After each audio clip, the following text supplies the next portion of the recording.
It's so much fun. Danny, what do you want to know about Public House? What do the customers want to hear?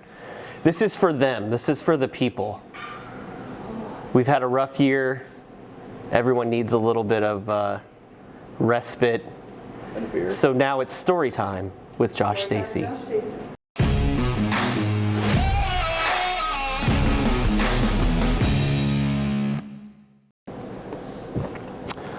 We're gonna go deep cuts. So brewing was something that I'd always been around growing up. Probably a little bit different childhood than most people.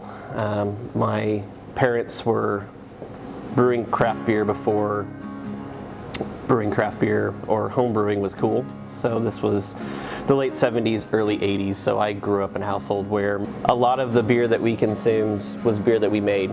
And it was pretty normal, I thought. You know, we did a lot of gardening, we did a lot of canning growing up. And so it was just another thing that was going on in our household. I think I was probably 13 or 14 years old before I realized that most of you just went out to the store and bought 6 packs of beer.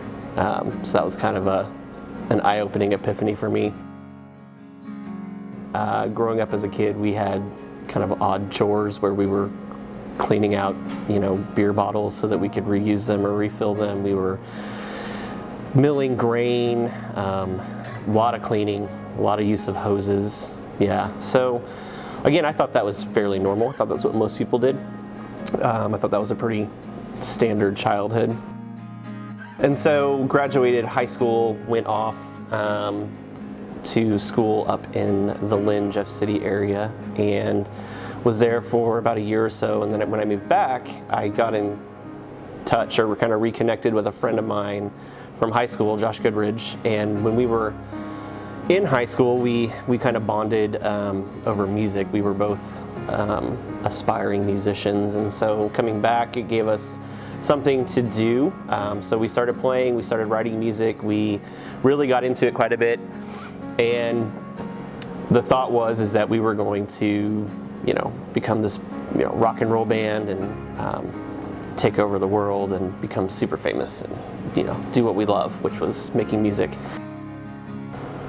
Long and the short of it is that the band didn't, pan out like it doesn't for most people. And so we disbanded, and that gave us a lot more time on our hands. And so I started getting back into what I thought was just going to be a hobby, which was brewing beer, and just kind of getting back into something that I had, been around and helped out with most of my adolescence. And so got the pots, dug them out, started brewing beer again, and spent, the weekends much the way that my parents had growing up.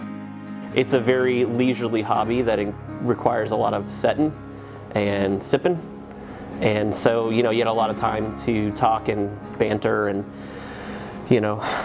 shoot the shit.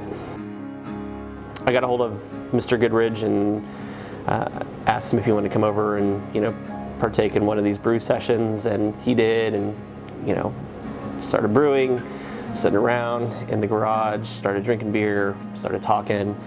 And usually at some point in the early evening, I would kind of get on my soapbox and talk about how, Rolla was in need of a brewery, and there was a lot of breweries that were starting to open up.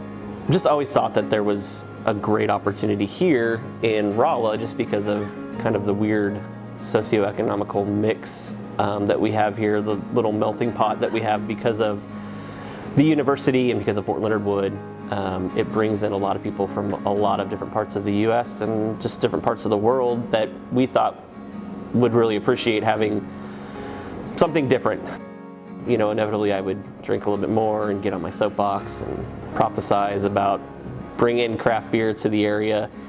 And this cycle went on for probably about a year and a half of, every other week getting together, brewing some beer, drinking beer from previous batches, and, me more or less getting on my soapbox and talking about, how we could take over, Phelps County with beer. And so after, like I said, about a year of this, Josh kind of came to me and he's like, hey man, let's either give it a shot and put your money where your mouth is, or just shut up. So we decided to not shut up and take it to the next level.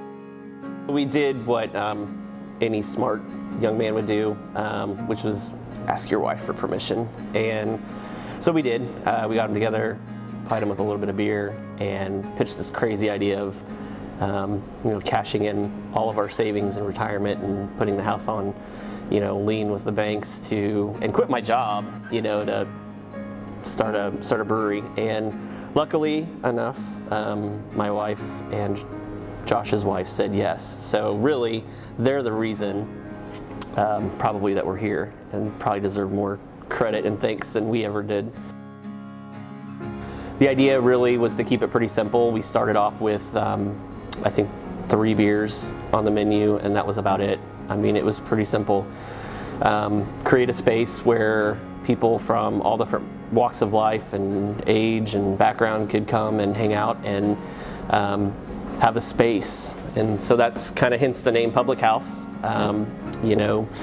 Public House is, if you go far enough back, that's really what it was. It was a gathering place. It was kind of a community center, if you will, for people to kind of gather and at the end of the day and have a pint and talk about what was going on and issues and celebrate and mourn and whatever it was. It was just kind of the center and the heartbeat of these small communities. And so that's what we wanted to create. We wanted to create that environment. And so we opened our doors the tail end of 2010, just before Christmas. And didn't really know what to expect, didn't really have a big marketing budget, didn't really have a plan other than what we wanted to do, which was just make beer and introduce it to people in the area. People were excited, they were ready. We were standing room only that first weekend. People were just anxious to see what we had, and really they drank us dry. Literally within a couple of days we ran out of product.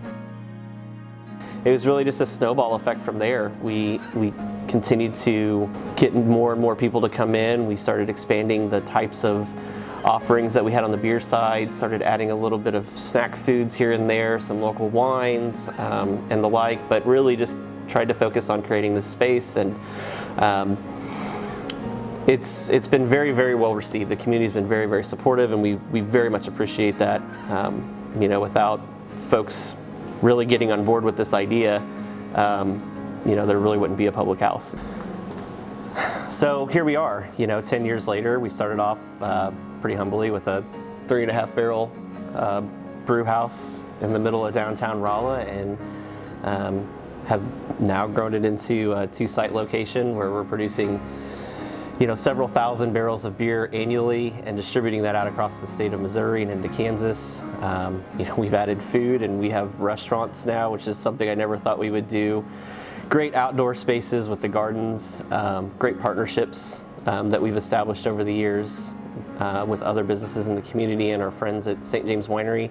And it's been a blast. It's been hard to believe that it's been 10 years. We've got a lot more that we want to do, a lot more coming. Pretty excited about what the future has to hold, and we're not done yet. So here's to another 10. See you guys.